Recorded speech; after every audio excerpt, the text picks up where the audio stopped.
Good morning, good afternoon, or good evening, wherever you're joining us from around the world. Welcome to Web3 Warriors, episode 95, featuring One Montes, the creator of the Skull Hunters NFT project, an amazing friend and a longtime advocate of Web3 as well, from the community. Welcome, One. How are you doing today? Dave, I'm good, man. Thank you for having me. I appreciate this for real. I appreciate you joining. I'm really excited to learn more about the Skull Hunters project, and as well as yourself, and a little bit about your background and what your plans are into the future, because I know you're always kind of steady in the space, building, hosting spaces, having conversations about the technology, and that's what we're here for. So really grateful to have you here. And welcome everyone to Web3 Warriors. I'm your host, David Krome, go by Krome in the Metaverse. And today we're going to be looking at really the concept of community building in Web3 and how NFTs and the blockchain are really giving creators new tools to be able to connect with their audiences, connect with their fan bases, and grow their fan bases and their communities in new and exciting ways that give them much more control over how they communicate with their fans, as well as much more opportunities for revenue and for support, both giving back and rewarding your fans and your community, but also, of course, getting the support from your community in the form of purchasing NFTs from you, or other ways that they can connect with you even IRL after they've already kind of bought into the community. And that's what we've seen with the Skull Hunters. You know, they've done, you've done a lot of really interesting things around kind of having actual meetups in real life and hosting spaces. So I think that's what it's all about, and that's what we kind of lean on in the technology conversations that we have when looking at Web3, when looking at NFTs. It's really about collaboration over competition, right? And abundance over scarcity, and believing that we can do more and be more. So that's what we're here for. I also want to give a special shout out to my friends at VTA TV, Vita TV. They got a big event happening in New York on March 26th at the Sour Mouse. It's going to be really cool in collaboration with Decentraland Brazil. So I just want to give a shout out to them and the Metamix and Bio, all the whole team out there really pulling together some pretty cool events that are integrating both the Metaverse with IRL events, with the NFTs on chain, and 3D wearable assets and virtual reality, XR, all that fun stuff. So just a special shout out to them as well, as I know they're building out for a cool event at the end of the month. And we're also looking at pulling together a really fun event for a satellite event during NFT.NYC, which is looking like it's going to be on April 3rd, also at Sour Mouse. So stay tuned for that. We're showing up in New York, and that's what it's all about, you know. And I know One is also joining us from New York after a brief trip to Puerto Rico. So I appreciate you joining. And I definitely want to ask you a little bit about the scene in New York, because it seems to be definitely one of the areas in the world that actually has a pretty active NFT community, active Bitcoin community, crypto community, despite the regulators, you know, coming down hard on you out there in New York. So we'll have a chat about that as well. So yeah, to the theme of the show for today, you know, looking back at community building and NFTs, a recurring theme on Web3 Warriors that we always want to talk about, but I think the Skull Hunters and One has really taken a really interesting perspective on this. So we're going to get into it. I'm really excited for the conversation today. So welcome, One. Glad you're able to join us. Maybe before we really dive into the Skull Hunters project, you know, could you give us a little bit of background on your creative background and what really brought you to Web3 prior to the blockchain projects that you're working on? And thanks again for joining. Oh, of course. So, at the beginning of 2020, like right before the pandemic, I kind of found myself in like this really like creative surge. I always, I used to draw and paint a lot as a kid. And then, you know, I kind of just stopped to, you know, pursue like my music and things that my musical endeavors. And, you know, in late 19, early 2020, I kind of had this like surge of like creativity where I just like found myself like drawing and painting a lot. And, you know, a friend of mine was like, you know, you should look into digital art and explore that option. And I picked up an iPad and an Apple Pen and kind of just started creating and you know, next thing I knew, I kind of had this body of work that I was building on, and I didn't know what to do with it. And a friend of mine had told me that I should look into putting my art on a blockchain, and I had no idea what that meant. So then another friend of mine was like, "Oh, well, you know, you should turn these into NFTs. Had no idea what that meant. So, after like a 6 to 9 month dive down the rabbit hole, I was learning about NFTs. And the ironic part is that I was already kind of like crypto savvy. I had already like have been investing in Bitcoin and Ethereum. So I was familiar with the crypto space. So the idea of selling my art for crypto, it just it made sense. So I said, you know what, this might be something that I want to explore and look into. And I took my body of work, which is the Skull Hunter collection, put it on Ethereum. And fast forward 2.5 years later, here we are. Nice, nice. And I believe you say you have a bit of a musical background as well. Can you share a little bit about that? And did that impact kind of how you created the project for Skull Hunters at all? Yeah, so well, it didn't necessarily impact the creative aspect of it, but I did want to look for alternative ways to like market and sell my music. And at the time, I didn't know about music NFTs when I was making the Skull Hunter collection.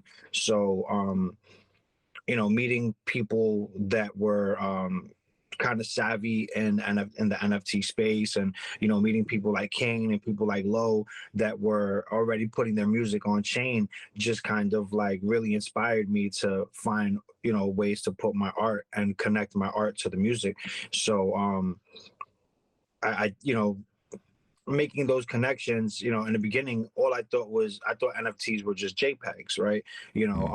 And then as you kind of like learn more about NFTs, it's like, no, it's not just a JPEG. It can be anything. An NFT can be, it could be a picture, it could be a photograph, it could be music, it could be a soundbite, anything can be an NFT.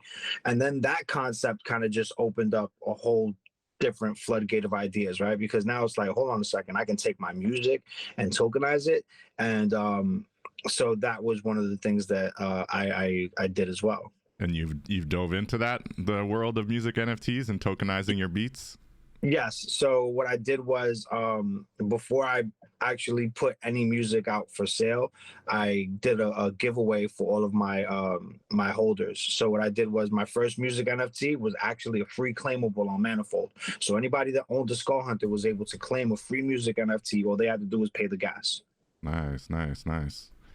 That's pretty dope. So that was kind of an early reward to the Skull Hunters holders. And do you have what kind of music NFT was it? Was it just a beat? And was there the opportunity for your community to maybe build out with the beat? What are your thoughts? So I dropped it as a free claimable. It's actually like it's a GIF file with kind of like this rotating skull that flashes and with lights, and it's kind of like it. So it's very much a Skull Hunter NFT, but it has a 30-second music loop, and then anyone that owns the NFT is able to use the music for if they want to use it for promo purposes, if they want to use it for like an interview, if they actually wanted like the actual extended beat, they could reach out to me. I'll send it to them. So I kind of gave them like not full open free domain, but I gave them enough utility for a free claimable to be able to kind of like do what they will with it. Yeah, that's dope. And obviously they give you credit for it, so it's still kind of building your name as well and kind of collaborating, right? It's basically open collaboration on the technology, right? Awesome. So we got the Skull Hunters up on the screen here. Definitely what pops out to me is a lot of interesting kind of nostalgic 90s cartoon references. Shout out to Dragon Ball Z. I know the original creator just recently passed, rest in peace. It's pretty awesome. But tell us about the Skull Hunters kind of mission and vision. What's the thought behind the project, and why have you kind of incorporated a lot of interesting nostalgic kind of art that might be recognizable to some of us? So I kind of wanted to pull from source material that really kind of represented who I was, right? So a lot of these characters are characters that like resonate with me. If you look behind me, I don't know if you can see, there's an entire wall of Funko Pops, right? I'm a big Funko Pop collector. So I have, throughout my entire office. I'll pan. You're one of those guys. You're the one boosting up that whole economy, man. Bro, I have like $3,000 worth of Funko Pops in this office. Like they're Wow. just all over the place. I have an entire wall of Marvel, an entire wall of Dragon Ball Z right behind me. These are kind of like my miscellaneous ones, but I'm a collector, and I have this kind of like thing with pop culture and cartoon characters and things like that. So I kind of wanted to incorporate something that was very much who I am. Sometimes you see like PFP collections and they're they grab these characters because I feel like it's almost like a quota, right? Like how many of these characters can we fit into this collection? But each, with the Skull Hunters, each one of those characters has, some type of connection to me, whether they were cartoons that I watched, whether they were video games that I played, whether they're based off of comic book characters that I read.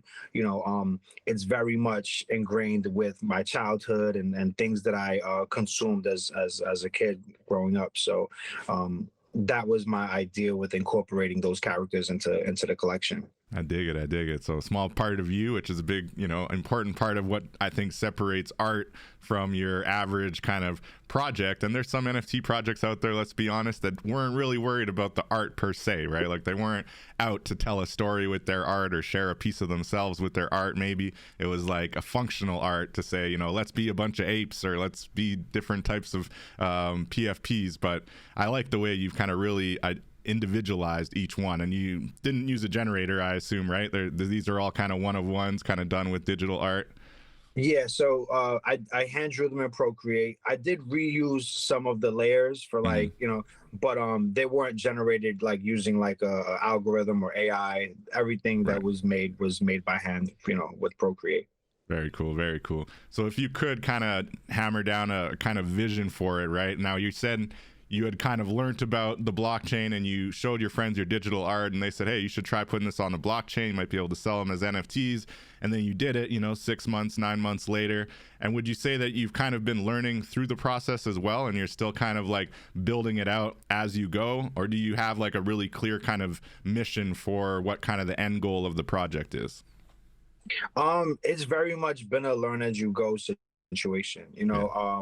Originally, I put them out and I had one collector who picked up, a handful of them in the beginning, and they kind of like really inspired me to push. And then, at one point I kind of hit like a plateau where like nothing was moving. I really didn't know how to continue. And then I kind of had really important conversations with, some of the people that we know in the space, Kane, Low, Max from Black Brooklyn.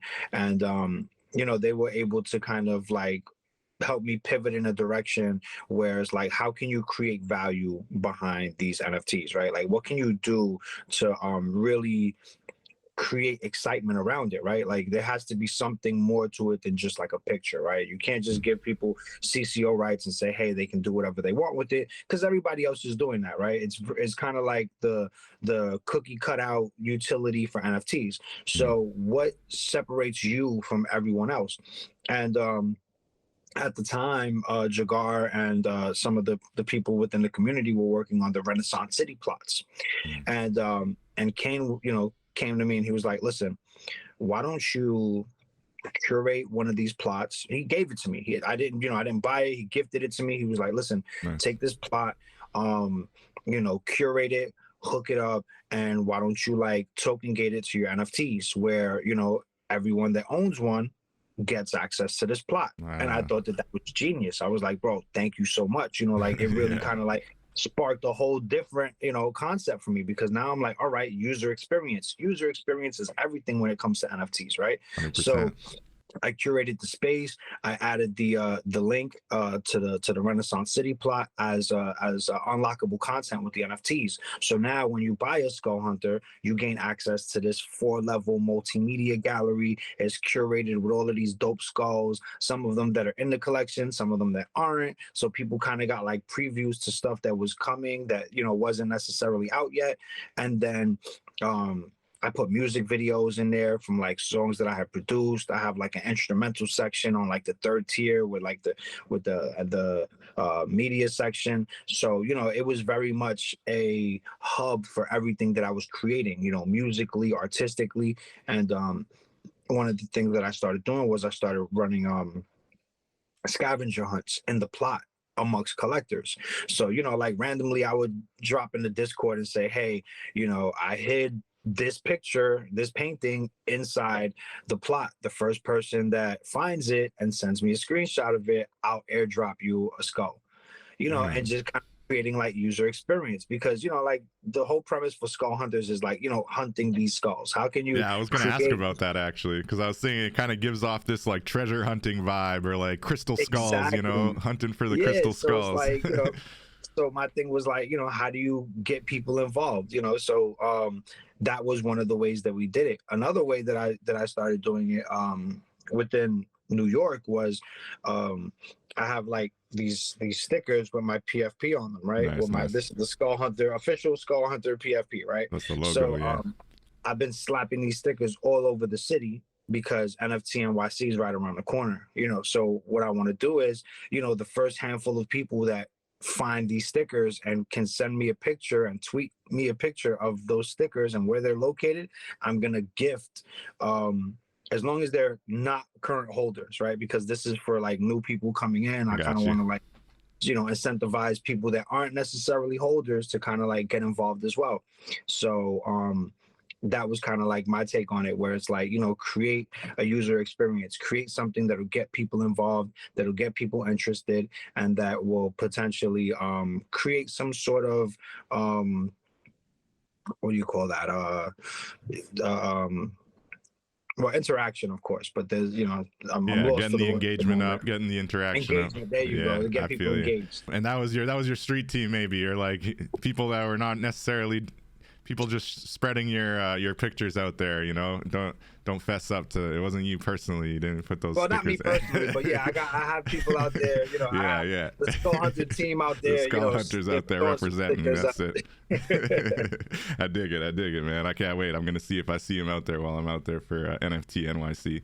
That's really cool, man. And I dig the treasure hunt side of it. Definitely the token gated option for the metaverse space is amazing. I think that's a utility that has come up in the show here and there, but it's not going away. And there's a lot of conversation about the metaverse right now, right? And how engaging is it? There have been people saying, "Oh, the metaverse is dead." I mean, I think anyone who's got a bit of gaming background knows the metaverse isn't going anywhere and the 3D space isn't going anywhere. But I love the idea of this token gated kind of clubhouse for the skull holders, right? And do you see that as a potential space? Maybe, the tech adoption's not quite there, where you would be like meeting up there and collaborating and actually building community in the metaverse, in this token gated clubhouse, essentially.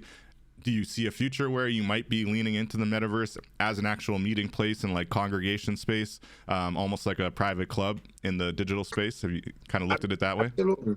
Yeah, I do. I think that we're just scratching the surface when it comes to like the metaverse, right? I think that there was a lot of excitement around it in the beginning, because of COVID and because people were kind of like locked in and didn't have a place to go. So it kind of there was a lot of hype around it at the moment. But I also believe that we haven't really seen the full use case when it comes to the metaverse. I think that there's a lot of untapped potential. And like me personally, I think that even conversations like this, like we'll be having in the metaverse, the people, interviews, things like that, a lot of this stuff, education purposes, I think that there's really an untapped resource when it comes to the metaverse. When you look at things like Sims, people were playing Sims for years. People have hours and hours of logged game time, just creating their own simulated neighborhoods and simulated lives. So the metaverse is just kind of like an extension of that, where now other people can add to it. So now, when you look at Voxels, when you look at like the map and the plots and how people are looking for particular digital real estate, they want to be in certain locations. I think that says a lot, right? When you look at how the plots surrounding like Snoop Dogg's, plot, sell for more because people want to live in his neighborhood. Like there's a lot of hype around things like that. And I think that at the moment, we're just seeing the beginning phases of it. I think that there's still more to come with it. I think incorporating mixed reality with the metaverse is going to be a big thing. When you look at what's happened with the Apple Vision Pro and that, I think that there's a lot more to come that we haven't even seen with the metaverse. And once that hype resurges, I think that we'll start to see a lot more use with it. Um, I also believe that when it comes to anything in Web3, all it takes is a couple of innovations to really spark the interest again. All it takes is, a couple of key things to happen that really innovate to bring people back in. So, we just need more innovators. We need more builders. We need more people that are willing to push the envelope when it comes to creativity and really think outside the box with it. Yeah, for sure. Yeah, and what you mentioned about the Snoop Dogg plots speaks to Sandbox, right? And Sandbox is an interesting one. In fact, shout out to Tang Poco and a few others from the Decentraland space. They were just doing a little bit of a Sandbox visit, and I feel like Sandbox is only kind of like partially open, and I think that they were hurt a little bit by the speculation conversation and the fact that like you said, a lot of people said, oh well, Snoop Dogg bought this plot, therefore I want to pay however much is required to get plots around him. But I don't know how much Snoop Dogg has really done in the Sandbox and how much being close to his plots actually gives you any added value. But the hope still into the future is that he will be doing more at that plot. And I know he did release some pretty cool wearables or avatars that you can get, little Snoop avatars for the Sandbox, for example. And if you have one, I think it actually works as a token gated option as well for their spot in the Sandbox metaverse. If you own a Snoop avatar, you can go walk into their area. But it's interesting how Sandbox is still kind of hesitated to be like fully open for business, right? Where you have to you have access to certain corners of the space, and then they have these kind of days where they open it up to everybody, but it's only for like a limited time. How do you feel about kind of the speculation in the metaverse conversation? And like, look at other side, right? I think we've got friends who maybe spent too much money buying some plots on other side, and now it's 10 times less than it was at the peak, and you got to feel for people who get rug pulled like that. And like, I mean, I guess there's a lot of people still believe in the project, think it's gonna be worth that much money in the future, but I think most people accept that it's probably never going to be quite that valuable as it was in that like peak speculation moment when it was just getting launched, right? How do you feel about that whole kind of speculation conversation about the metaverse and buying plots of land that don't actually exist yet?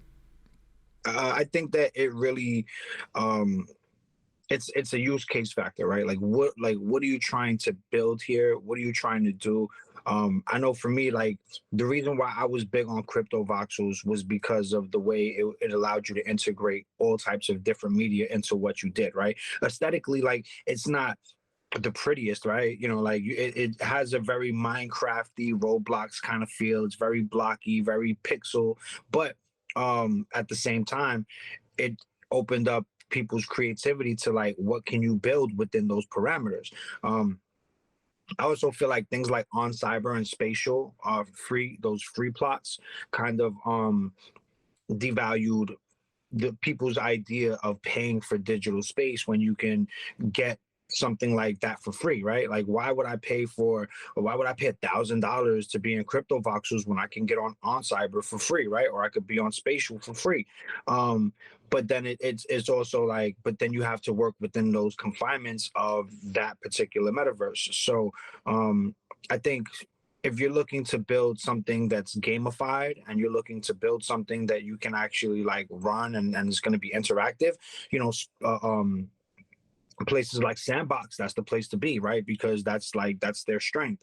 If you're looking to kind of like have this big meetup where you can kind of like build out whatever you want and work within your imaginations, I think that crypto voxels is it, right? Because that's kind of like their strength, and then for people that are just looking for a digital gallery experience that aren't really looking to break the bank, that's where you have on cyber and spatial. So all of these platforms have their strengths. It's just about the people that are developing in those worlds, finding those strengths to make them more intuitive for people that want to experience that, because I feel like it's very, like, the use case is very much there. It's just, how do we take it to the next level where people are going to want to spend this time in here? Like, I think, like, look at what Oculus did, right?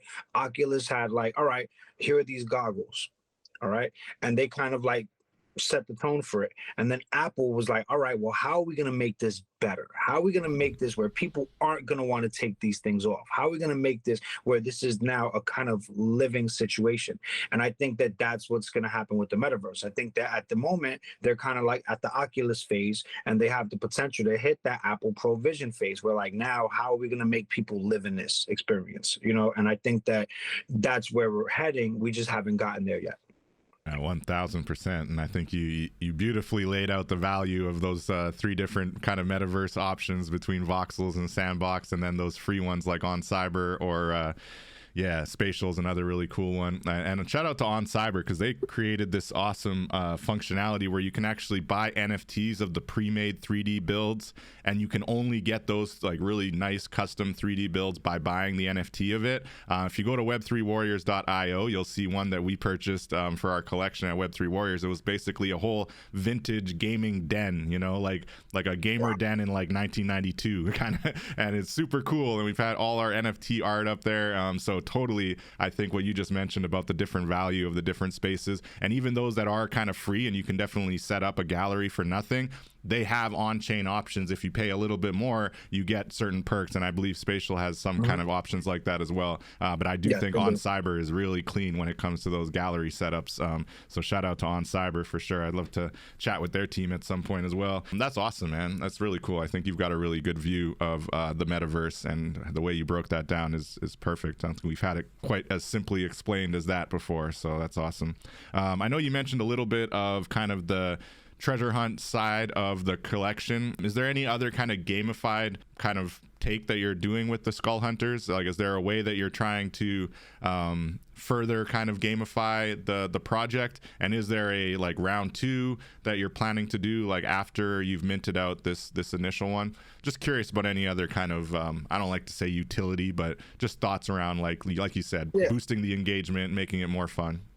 Absolutely. So at the moment, I'm working on Skull Hunters 3D, which unlike the first round of Skull Hunters, it's not a PFP collection. It's actually I worked with a digital artist over the last year, and we kind of created these scenes where you see these different skulls with in these different atmospheres, and you see different people engaging with these skulls, whether they're finding them, whether they're discovering them.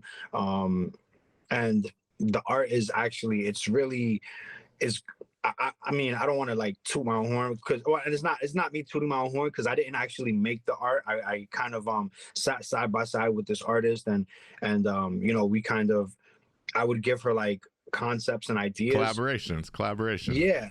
And she would build these scenes from scratch. Like, I would just kind of say, you know what, let's put a deep sea diver finding this gigantic skull at the bottom of the ocean floor, and then she would just bring that scene to life. And it was just kind of like really it was really, I learned a lot working with her, because like to see how you can take these concepts and ideas and really bring them to life. And the way that we worked with each other, it was really it was a dope experience, because I had never worked with someone like that before in the setting of me just giving you a direction, and then somebody kind of just it's very much me taking the passenger seat, and I'm used to being in the driver's seat when it comes to a lot of this stuff, so it's like kind of have to just like sit there and navigate while she's like putting everything together. But it was a dope experience. And now with that, we want to roll this stuff out once we mint out. So Nice. The whole premise of is Skull Hunters, is people, the hunters that are finding these skulls in these amazing different settings. And then there's a storytelling aspect behind it too. So with every NFT, when you get the NFT, it'll come with a short story that'll basically give you a description of what it is that you're looking at. So there's a storytelling aspect, there's a digital art component, and then the game plan is to work out an augmented reality aspect where now it owning one of these NFTs will unlock this augmented reality skull where you can take pictures with the skulls, you can pose it, you can create your own 3D Skull Hunter scenes. Nice. And that's one of the things that we're working on. I'm actually working on it with Ebro. Shout out to Ebro. Shout out He's Ebro, been, our AR yeah, shout expert. out to He's our Ebro, resident man. augmented He's reality got expert. yes, yes. I mean, and that's the power of community, man. Being able to tap in with people that that understand what you're doing, and they can bring your concepts and ideas to life. So Kane put me in touch with Ebro, and me and Ebro kind of like chopped it up, and I sent him the file for the 3D skull, and he was like, yo, like this, and I was like, yes, this is perfect. Let's I'm gonna swap out the file, give you a different one, but this is pretty much what I'm trying to do. And then Dope. so the future of that is to potentially what I want to do from there is geotag and geolocate some of these skulls in different places where like now people can open up whatever camera app that is going to run with the augmented reality, and it's almost going to be like a Pokemon Go type of situation where like now they'll be opening up and walking around with their camera until they can find these skulls in these different locations. And then there will be rewards where if you find these skulls, you'll get airdrops, you'll get merch, you'll get VIP access to some of these IRL events that we do.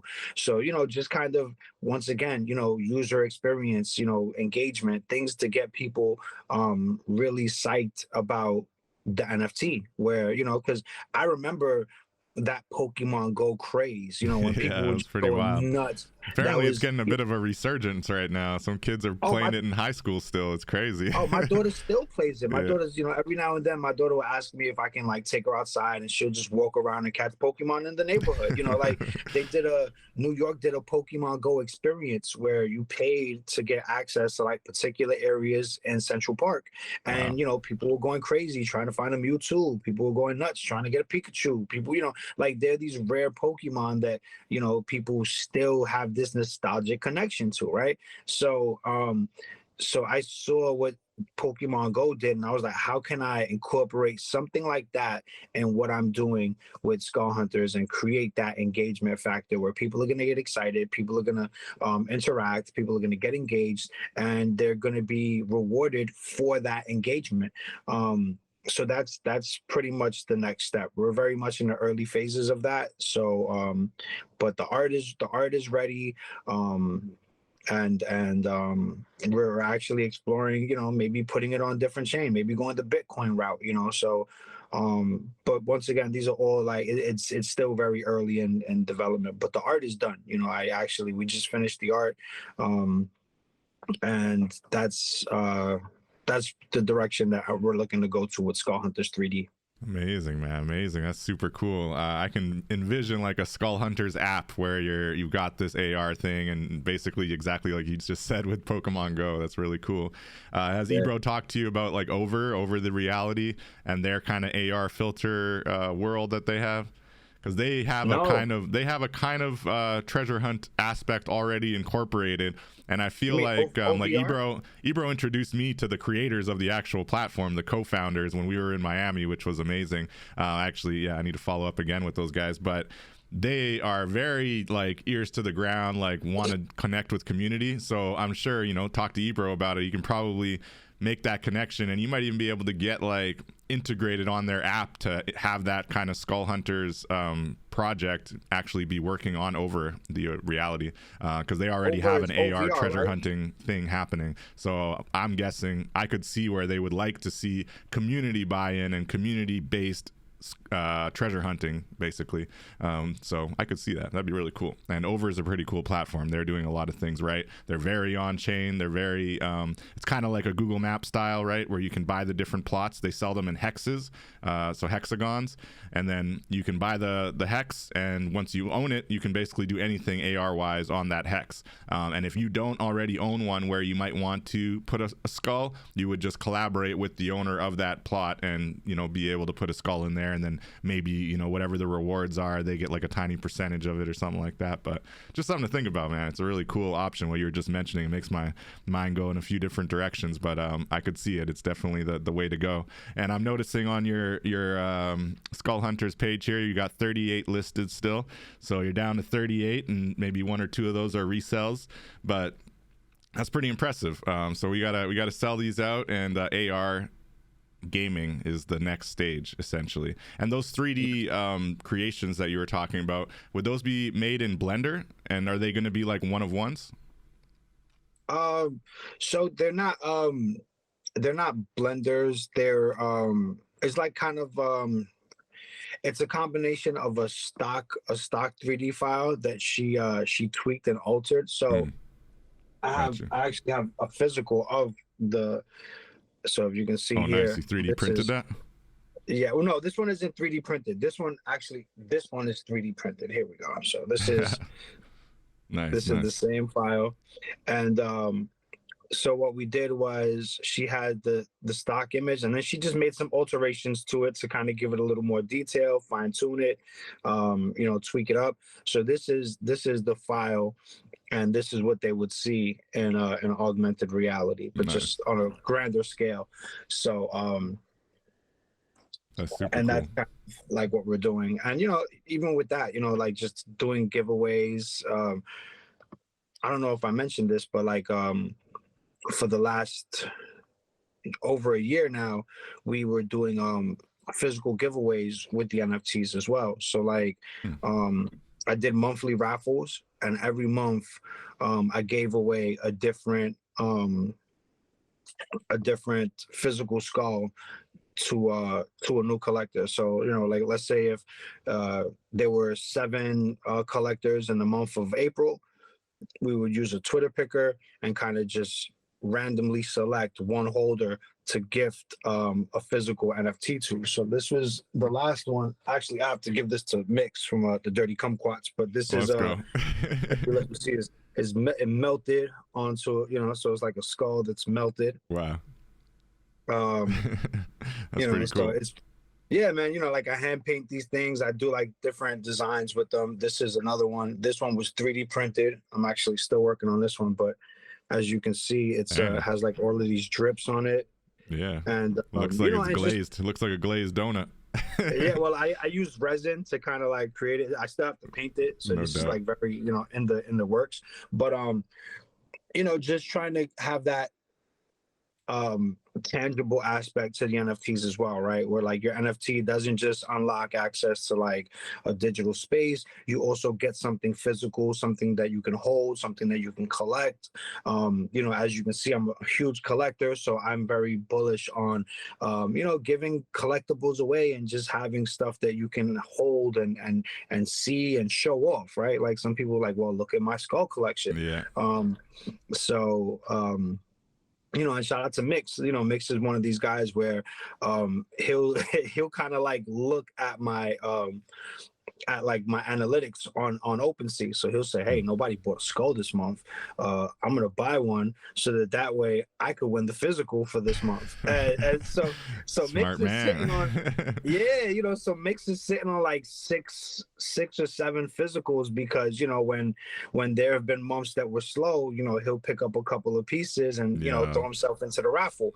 So, you know, it's and having collectors that are involved like that, to me, is humbling, right? Because once again, you know, I started this as very much a learn as I go process, and I've been able to learn so much, you know, through my interactions with my collectors, through you know, the people within our community, through watching other people thrive here. You know, shout out to Jagar, shout out to Kane, shout out to Ebro, shout out to Lo, shout out to you. You know, through paying attention to you guys and seeing how you guys navigate through the space, you guys have actually like really shaped and molded me to kind of like work in a way where, you know, it's like you said, it's ethics over profits, you know, it's community before everything, you know. And I can't fold or rug or do any weird shit, because, you know, at the end of the day, I feel like my reputation and my community is worth more than, you know, than a couple of dollars. No So doubt.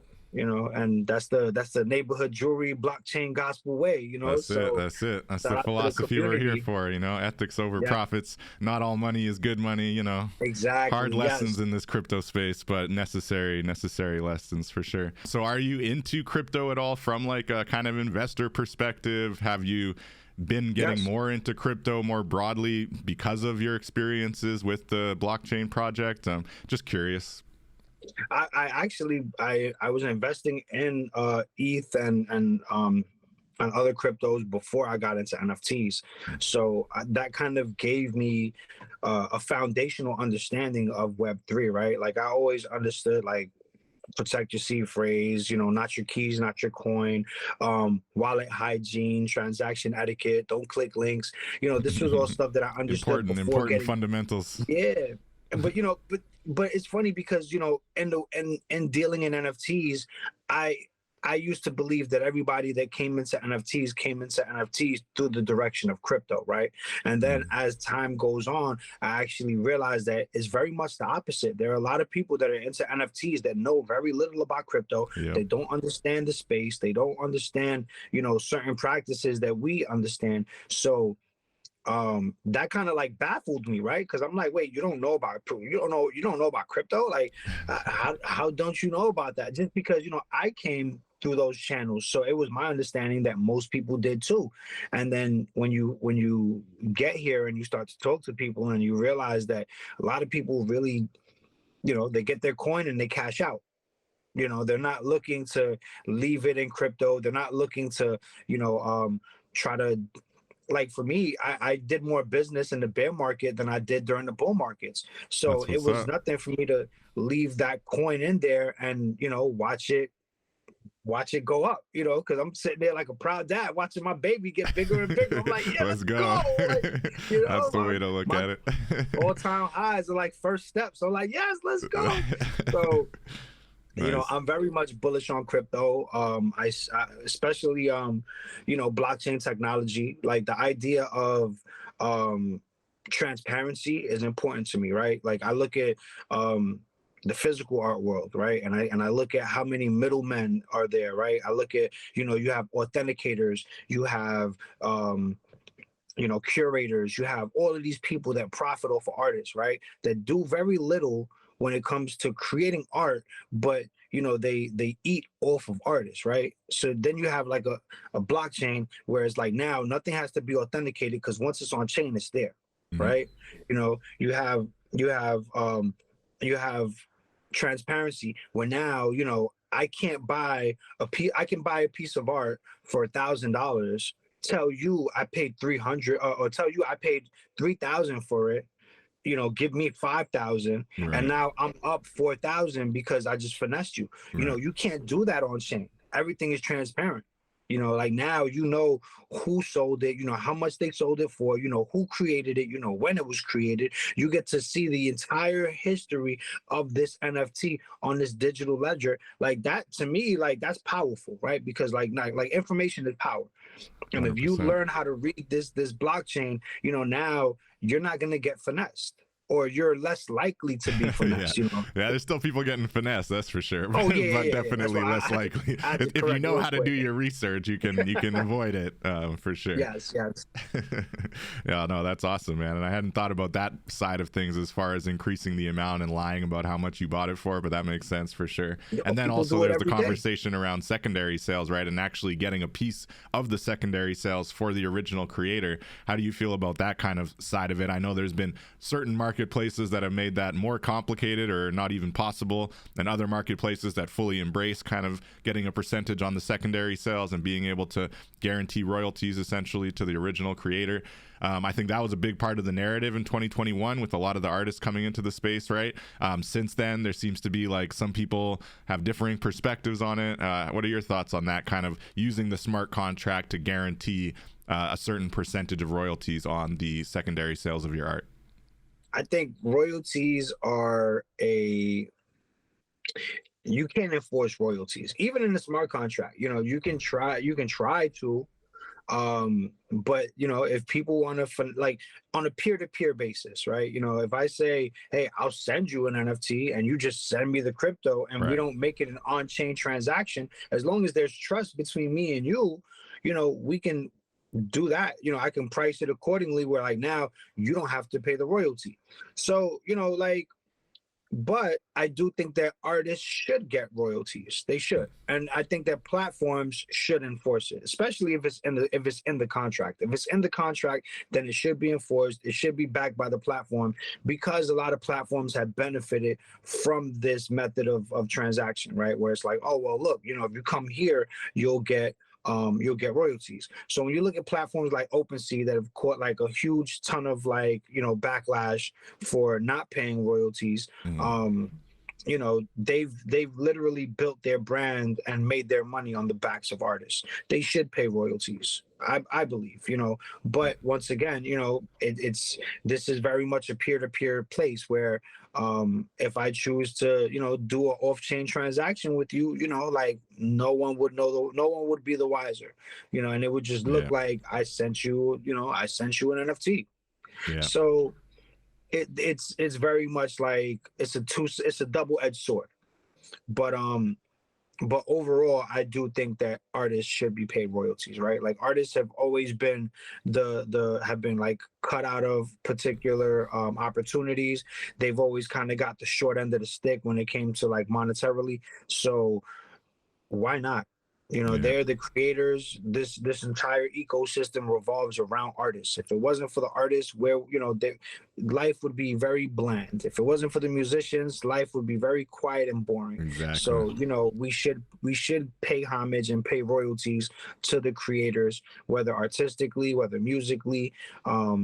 Even when musicians have gotten the short end of the stick when it comes to royalties and, streams and what they've done with the music industry since '09. So I very much believe that they should receive royalties. They should be able to set whatever price they want. And if you appreciate artists and you appreciate what they do, then you should support them. And however it is, whether it's through royalties, whether it's through whatever price point they set, artists have been subjugated to a lot of manipulation, and at this point it's very much the artist's time, especially with blockchain.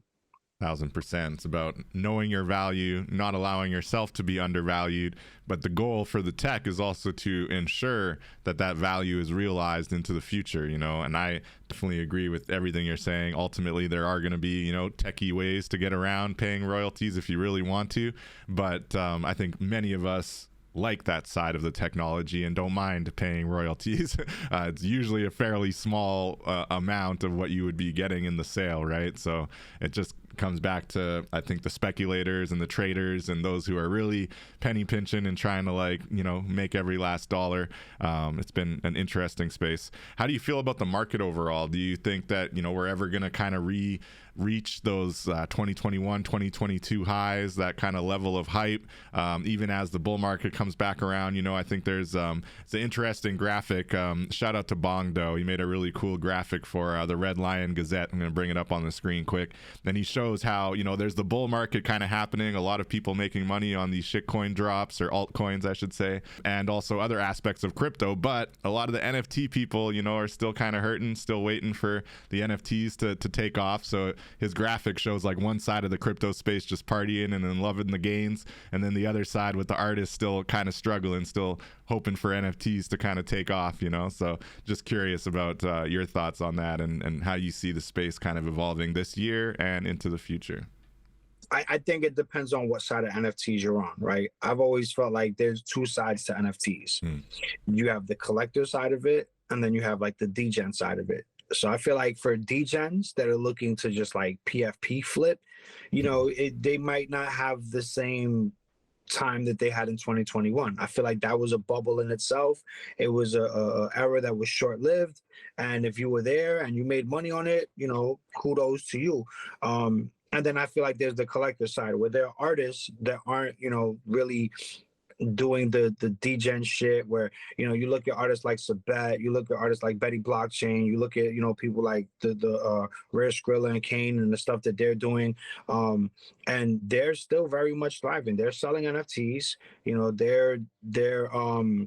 They're they have their community. They have people that appreciate what they do, and they still collect. Like me, I didn't get into NFTs to buy and sell and make profits. Like I'm very much a collector. Like I hold NFTs. I buy the stuff that I like, and it'll sit in my wallet. If at some point I need to liquidate, I mean, like every asset, sometimes you take a loss. Sometimes you got to sell something for less than you got it for. But the what you lose in profit, was the time that you got to spend with it, right? Like, like for me, if I had to liquidate some of these physical pieces that I collected, if I sold them for less than what I got them for, I still know that I lived with these pieces for, an untold amount of time, and that time is valuable, right? The time that I spent with those assets is valuable. So, is that aspect, is that part of the space going to come back? I don't think that the PFP flipping and the degen side of it is going to be what it was in 2021. I think that at this point, we have a lot more educated consumers, a lot more people that are aware in the space. There's going to be a lot less easy rug pulls, that whole like whitelist and get in early and flip, like at this point it worked back then because everybody was like, NFTs were highly speculative. A lot of people weren't really educated on the space, where now we have a lot more educated consumers. People have been burned, people have been rugged, people have been robbed, people have been scammed. Now people are they're very cautious on where they put their coin.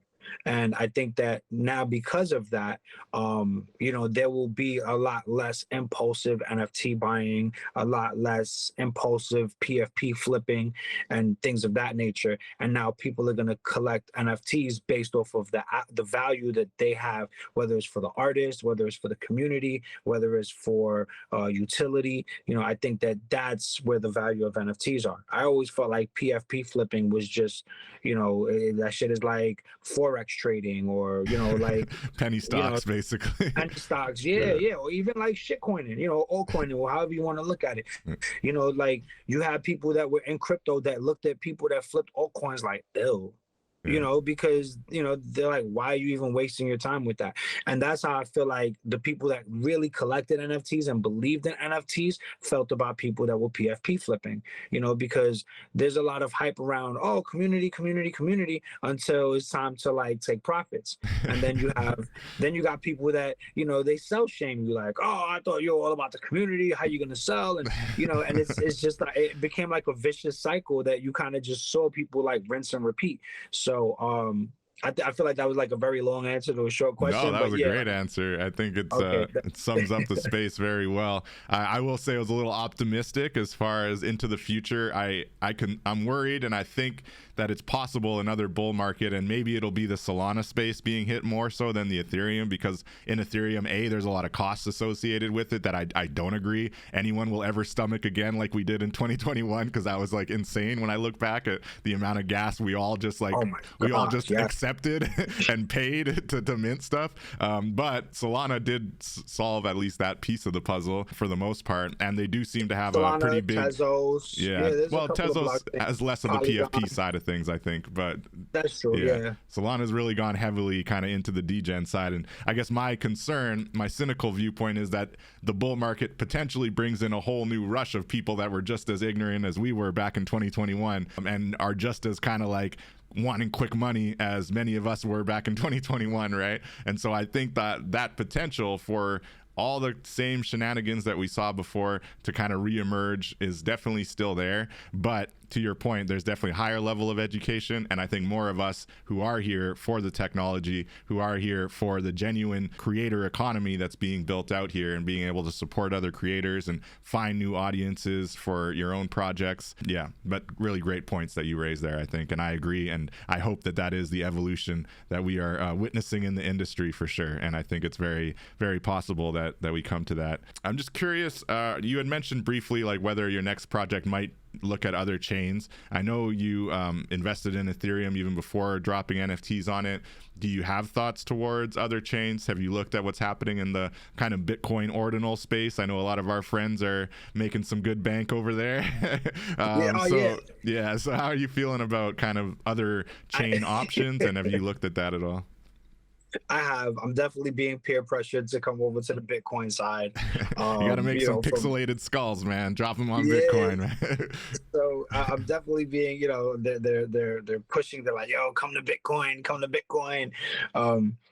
So I'm definitely entertaining that thought. With ordinals.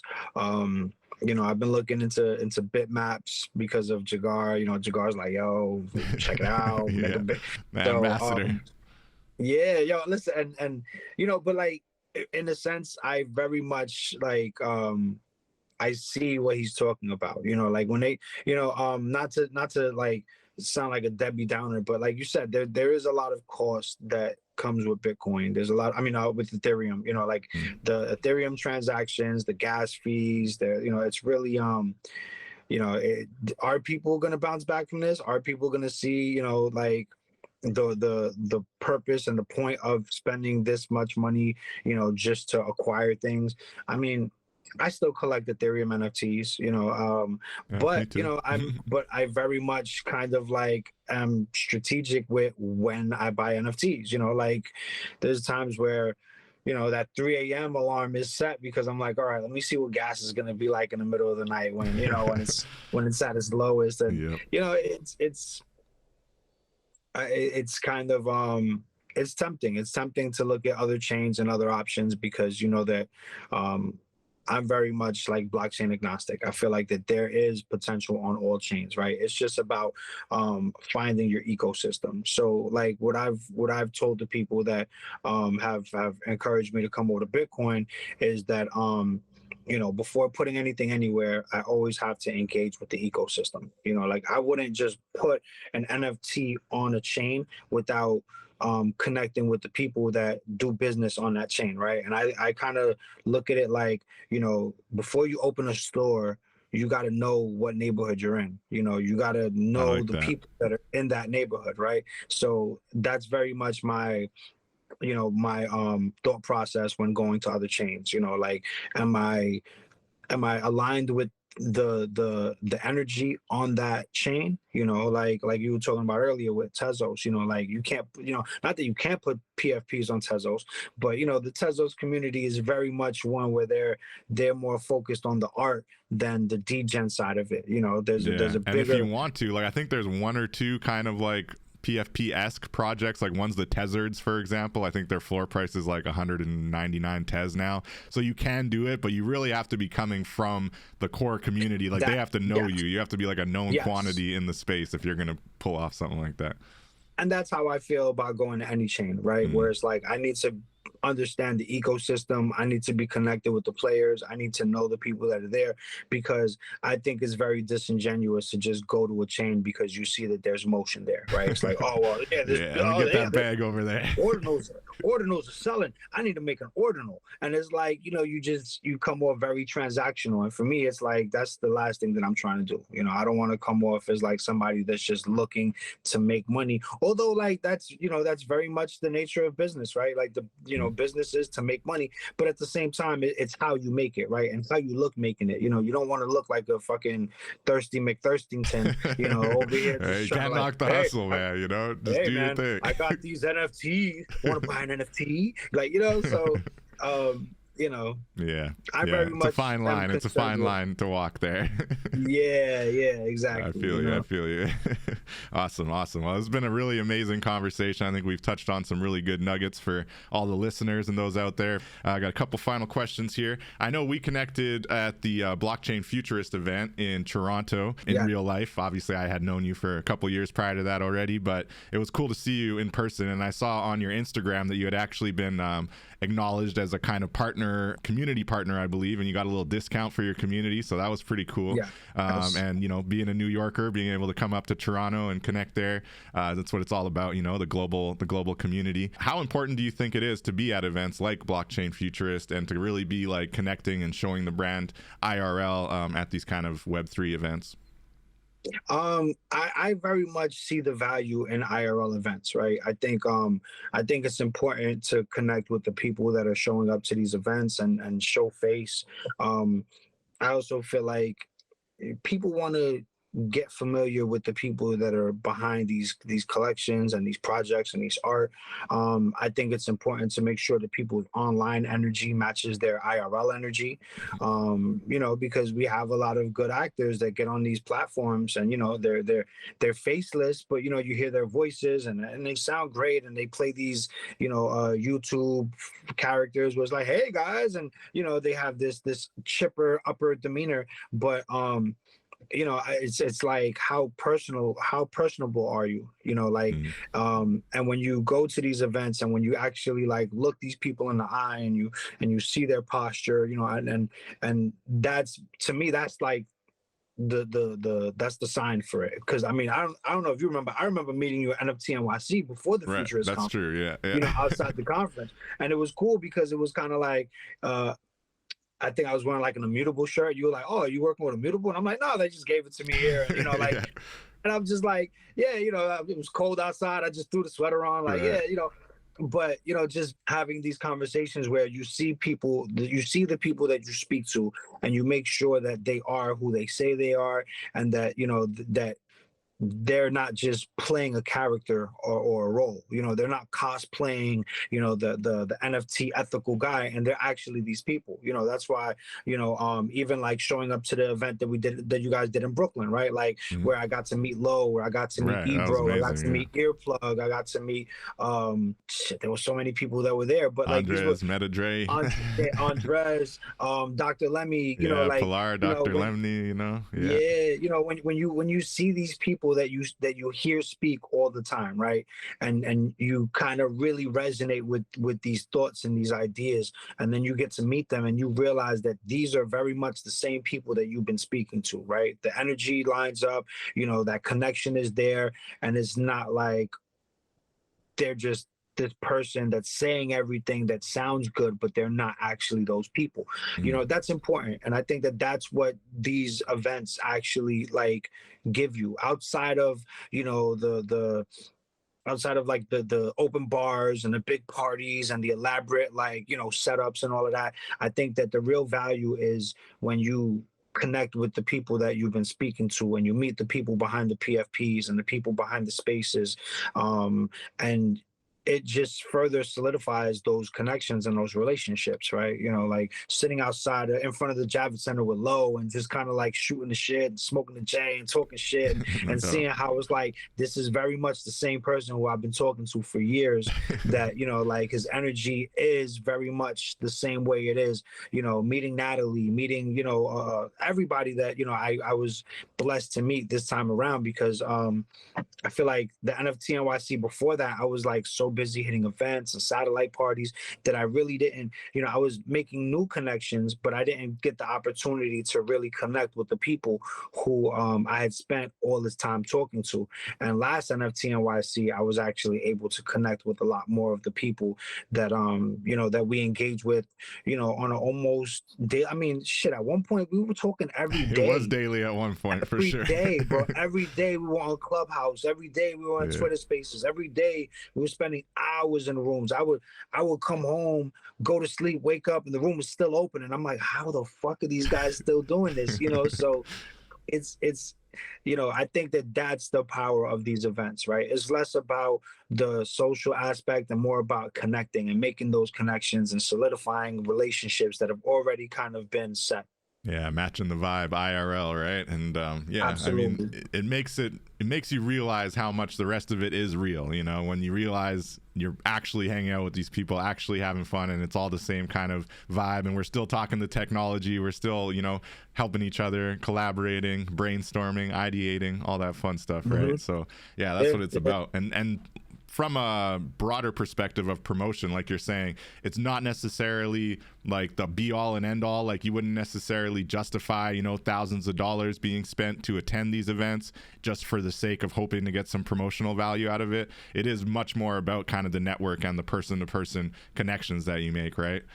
Yes. Yeah, no doubt. Yeah. And returning to that community building concept, as we wind down here, how have you kind of how has your experience been looking at the community building side? Because I know you were doing art, you were doing a lot of this stuff prior, right? But would you say that your NFT project mostly reached out to like a new community, or did you actually have people who supported you kind of prior to NFTs enter NFTs to support you and buy some of your art? Is there a mix, or is it mostly like brand new community, kind of on-chain community?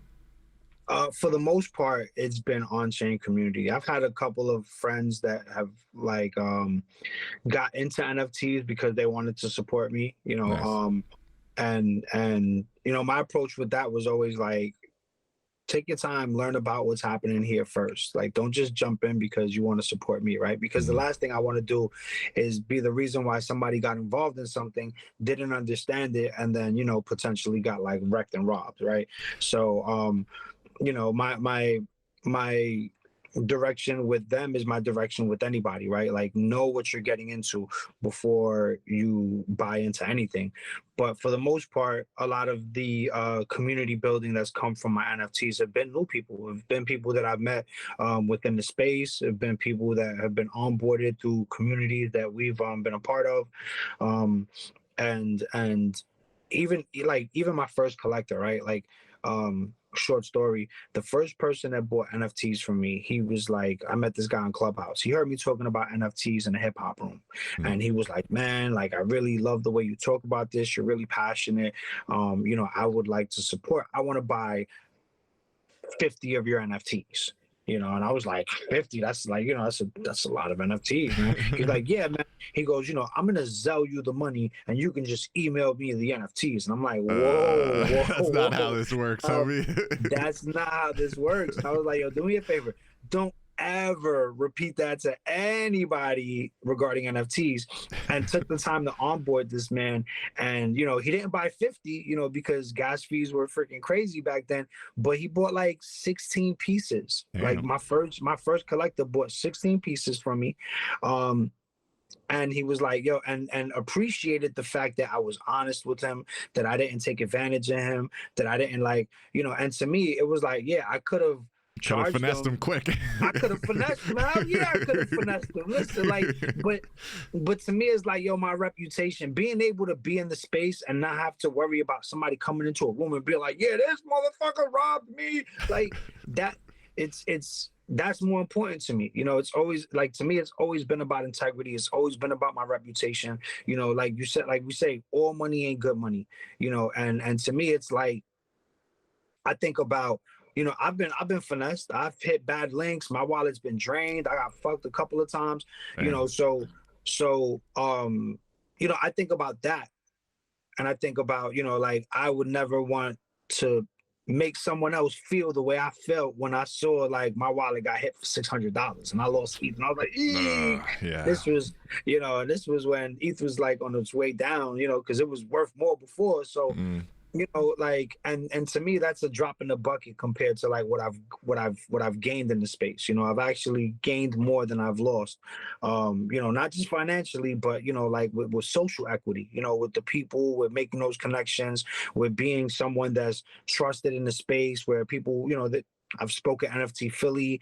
I did a small event at I did like a small panel at the Futurist event. I did NFT remote events at NFT.NYC. I've done onboarding seminars in Jersey and in New York. I've Nice. spoken Crypto Mondays. So just being a person that people kind of like look to in the space means more to me than whatever small money I could make finessing people. No Like to doubt. me, it's not worth it. Yeah, long-term integrity is not, you can't buy that, right? You can't buy that Yeah, reputation back if you my lose integrity it, is man. not for sale. That's it. That's it. I respect it, man. It's amazing. Really key nuggets for everyone here, I think. So what is next for yourself in general? Like, what are you kind of most excited about in 2024? You've dropped a bit about the AR, which is really exciting, and the 3D assets and all that. Is there anything kind of around the corner that you really want to highlight or that you're most excited about kind of this year and into the future? I'm definitely looking into doing more music NFTs. I definitely want to put more of my music on chain and explore that as well. I'm Cool. definitely looking forward to rolling out Skull Hunters 3D and more events. Being able to connect with the community.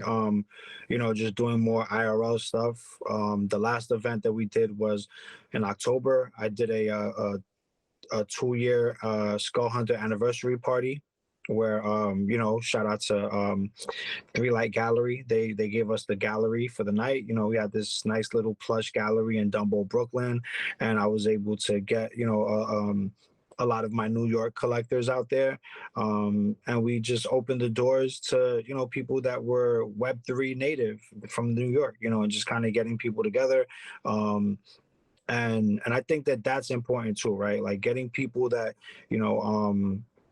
that we hope that we talk to on a regular together in the same room, right, where No people doubt. can actually connect, they can network. I feel like relationships are forged, ideas are put together, things come from those conversations. So being a person that's kind of like the nucleus that can bring people together, I think that's important, because we need more people that are dot connectors. And not that I'm like connecting the dots, but the dots are being connected within those spaces. And just being Oh, in for a sure. position to create those spaces is important. So I definitely want to do more IRL stuff as well. That's amazing. Yeah, we're trying to build out something like that here in Winnipeg, where I'm at in central Canada. Not as much of active community, so you got to kind of start somewhere, right? And what's it like Yeah. in New York? So you're saying you got a lot of Web3 natives in the space. Obviously, NFT.NYC is one of the biggest, if not the biggest, kind of NFT gathering globally. What's it like? Kind of, you have annual events now with Skull Hunters, right? So how has the community helped you in New York, and how do you think it's helping you kind of being located in New York and having that option to actually have a live event and have people show up? Because I think most places in the world, frankly, when you try to put on an NFT or Web3 event, you're lucky if you get like 5 to 10 people. Um, I think that for me, it's easy because I'm very much in the scene. Like I'll go to crypto meetups. I travel for them too. I mean, yeah, as I Yeah, came to met you in Canada. Toronto for I've sure. went to Philly. I'm always Jersey, New York, both sides of it. So I think that with New York, it's just it's a hub. You have the Polygon office over here. You have Crypto Mondays, which was a big a big Web3 community. They were operating weekly. So I was very present in like places like that where you had Empire DAO. You have a lot of these Web3 galleries that are popping up throughout the city. So Nice. just attending these places and making connections, it definitely helps. Being a person that I like to network and go to events. So because that's just something that I've always kind of done, even before Web3 with music. Um, Nice. it just kind of like helps when you're like that person that enjoys connecting with people. So I've always just kind of taken an approach to, if I see something that's going on, I try to show up. I try to make connections with the people that are doing the same things that I'm doing, and continue to build a rapport. shout out to like Pigeons in New York. That's another collection that I was able to connect with. Nice. I've bought into their project, they bought into my project. We share community members, and like they same thing. They're constantly doing events, different places. So whenever they're doing something, they reach out to me. Whenever I'm doing something, I reach out to them. And just having that transparency amongst different communities helps. Like, because then you can support and show love. Shout out to Metadre. He's another one that he's always doing events in the city. So Okay. he's always reaching out as well. Sometimes I can make it, sometimes I can't. Mhm. But I always try to make an effort to show up when I know that something is happening in this realm, because these are potential community members, these are potential collaborators and partners. The artist that I did my 3D collection with was an artist that I met doing a panel in the Bronx. It was just a shout out to Bronx Crypto and NFT Cafe Club. Nice. Those were small communities in the city that were doing events, asked me to come and speak on the Skull Hunters and what I was doing over there. And I was able to meet other NFT artists that I inadvertently ended up collaborating with. So I think just putting yourself out there and just being at these places creates opportunity. So and me knowing that, I just try to put myself out there. I try to like leave myself available to find myself in these situations where networking is key. That's amazing, man. Yeah, having that community of Web3 natives locally have clearly helped you then, because even just that one 3D builder and being able to collaborate with them, that's what it's all about, So I think that's why we keep building out. And those who are in corners of the world where maybe they don't have much NFT activity happening, take the initiative and build it out, because you got to start somewhere, and shout out to On-Chain Manitoba and the group of us that we're building, and shout out to Metadre for sure. He's really focused on that combination of the metaverse and the real events and the NFT galleries and really mashing it all together. Another shout out to the event on March 26th going down in NYC at Sour Mouse with Metamix and Vita TV and Decentraland Brazil. It's going to be amazing. Reach out to me or reach out to Metadre if you need tickets for that. If you're in the NYC area, we can definitely help you out. It's a really exciting one. I'm really happy for you, man. With the music NFT drop, last question, where do you plan to drop it, and do you have any like preference as far as the different music NFT platforms that are out there? I mean, I've heard criticisms of Sound.xyz and the way they're monetizing, but as far as like the way the player works and the way you can just straight up buy NFTs right from the musician that you like, I seem to like it, but I've heard criticisms of it. So I'm just curious if you had a platform you're specifically kind of leaning towards, or if you plan to just drop it as like a straight NFT that people, claim on Manifold or something. Just curious when looking at music. I think that any NFT platform can be a music NFT platform, right? Yeah, of course. Yeah. So, and with the way that I plan on rolling out the NFTs, because they're not just like music and a JPEG, I don't think that Sound XYZ would be like the place to go for me per se. I have nothing against Sound XYZ. I think they have a good ecosystem and a good they have a good community. The people that are there, they tend to support each other. They tend to kind of like connect with each other and show love.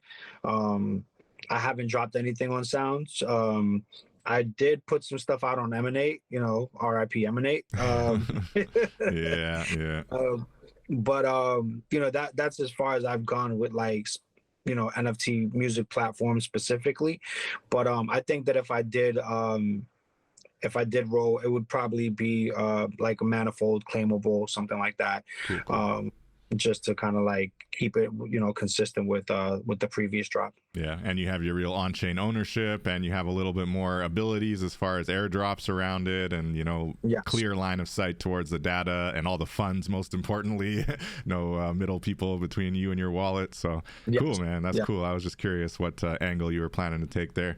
All right. Well, I'm not seeing any more questions in the chat. Again, thank you so much, One, for this interview. I know you got to get back to your family there, and I'm going to be watching. Looking forward to the 3D skulls and the AR skulls, and just really impressed with everything you're building out around the Skull Hunters project. Any final words before we wrap? Nah, man. Listen, it's been great. Thank you for your time again. I appreciate you guys for having me. Shout out to the Web3 Warriors. Shout out to you.